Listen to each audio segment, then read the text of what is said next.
आप कुछ सवाल करना चाहते? कीजिए। अज की पकाइए? आहो। दस तेरा की ख्याल है? हाँ, हम औरतों का ये रोज का ही मसला है, हर घर का ही मसला है। बड़ी अनायत होगी अगर आप ये थोड़ी नज़म सुना दे हमारे लिए। इन्होंने डायरेक्ट फरमाइश कर दी है। जी जी। आज की पकाइए? दस तेरा की अच्छा, ख्याल। तुसी काम वाली रह लो, आप ही पका लो। बेटे आप पका लेंगे? पका लूंगी सर। वो एक चौधरी साहब हैं, हाँ जी, उनका एक बावर्ची है, हाँ जी, जिसका नाम है रहमा। और शाबाश। वो चौधरी साहब पूछते ने बावर्ची नु एक दिन, अज की पकाइए? दस तेरा की ख्याल है? वो कहता मैं की ख्याल दसा, मेरी की मजाल है। चौधरी साहब कहते रहमे चल अज फिर चस्के ही ला लिए, लब जन चंगियां ते भिंडियां पका लिए। बाबा तुसा बुझियां ने दिलां दियां चोरियां, मेरा भी ये दिल से पकाई अज तोरियां। आलूआं वाली भिंडी होवे, पोटा पोटा लम्मी होवे, हरी ते कचूर होवे, सोहनी होवे, कूली होवे। क्या बात है। और बिच हुण बकरे दी पुठ दियां बोटियां, नाल होड़ छंडियां तंदूरी दियां रोटियां, मक्खन दा पेड़ा होवे, लस्सी दा प्याला होवे, भिंडियां दे नखरे ते गरम मसाला। भिंडियां बनाना भी ते कोई कोई जानदा है, रिन्नना पकाना भी ते कोई कोई जानदा। उठा फिर चौधरी जी फड़ा मैं तैयारियां, भिंडियां बनावा अज रज के करारियां। चौधरी साहब कहंदे मैं हज़ार हुण मजेदार भिंडियां होंदियां ने, कुछ जरा लेसदार। अंदर दफा करो चौधरी जी, सब्जियां दी थोड़े और सानू लसूड़ियां पकाण दी की लोड़।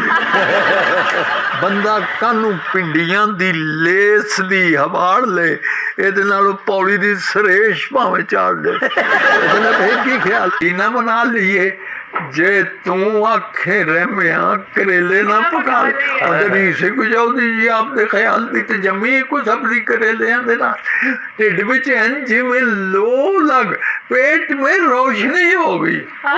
ढिड विच जिवें लो लग। तुसां गल कीती है ते राल पग ते सच पुछो चौधरी जी, हो मेरी राय मैनू रोकना करेलियां दा चाहे। चौधरी जी होवे जे करेला चंगा भलिया, विच होवे कीमा उत्ते धागा भलिया, गन्ने टमाटरां दे नाल होवे तुन्निया, फिर होवे घर दे घ्यो विच भुन्निया।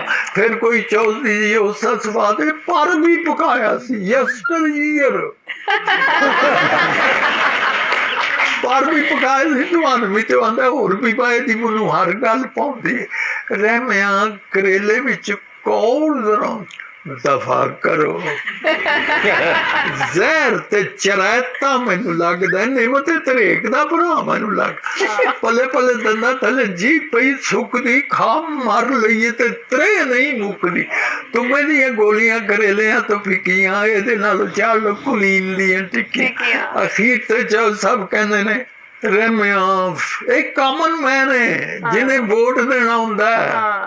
रहमिया फिर इंज कर तू कोई राह दे, पूछे ते बताऊं और बैंगन और पट्ठे ही कोई गल है। पूछे ते बताऊं दा भी अपना अंदर आप थोड़ा भला करके डी सोहनी गल है। वाह वाह वाह वाह।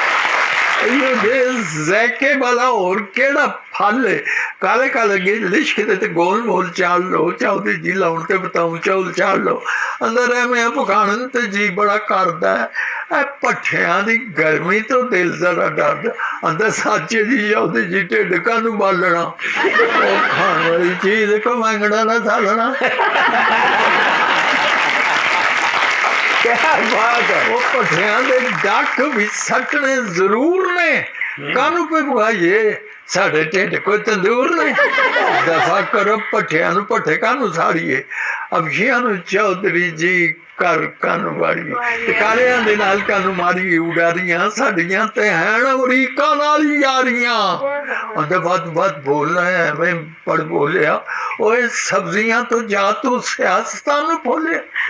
दूजे दी भी सुन, कुछ दूजे नू भी कहण दे हुकूमतां दी गल तू चंगा। फिर बुझ भला मेरा की ख्याल है। बुझ ली चौधरी जी छोलियां दी दाल है।